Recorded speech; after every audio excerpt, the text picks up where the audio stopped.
Have you ever spent your entire day sending emails, attending Zoom calls, or moving spreadsheets around, only to log off and feel like you've accomplished absolutely nothing? That's called learned helplessness. It's that hollow feeling of being disconnected from the physical world. But then you walk into your garage, you see a rusted 1969 Porsche 911, a piece of junk to the rest of the world. You pick up a wrench, and suddenly, the world makes sense again. Why? Why do we spend 5 years and 3 times the car's value to fix something we barely drive? Today, we're going under the hood of the restorer's mind. If you've ever felt more at home in a greasy garage than a clean office, this is for you. The first reason isn't about transportation. It's about agency. In your day job, your results are invisible. But when you sand a fender or rebuild a carburetor, the result is physical, visible, and permanent. An engine doesn't care about corporate synergy. It either works or it doesn't. This satisfies a primal human need for competence. It's the undeniable proof that you can change your environment with your own 2 hands.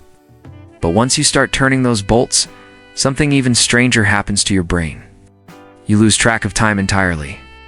Ever noticed how the chatter in your head goes silent the moment you start working?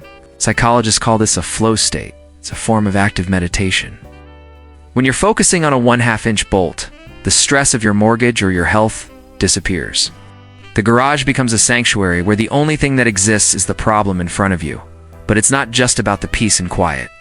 There's a reason you love this car more than a brand new Ferrari sitting in a showroom. There's a cognitive bias called the IKEA Effect. It proves that humans value things exponentially more if they built them themselves. A showroom car is a product. A restored car is an extension of your identity. Every scar on the paint and every cut on your knuckles is invested into that machine. This creates a bond that makes the vehicle virtually priceless. You aren't just saving a car, you're preserving your own persistence. Now, here's the part most people don't talk about. Why do restorers sell their dream car the moment it's finished? It's because of the post-project void.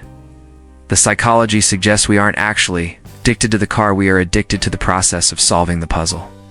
We need the struggle, we need the generativity, the feeling of saving something from the crusher and giving it a legacy. So, if you've got a project sitting under a tarp right now, remember, you're not just fixing an engine, you're fine-tuning your own mental health.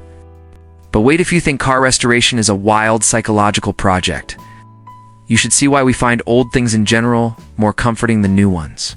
If you want to understand why nostalgia is a superpower for your brain, click the video on the screen right now. I'll see you there.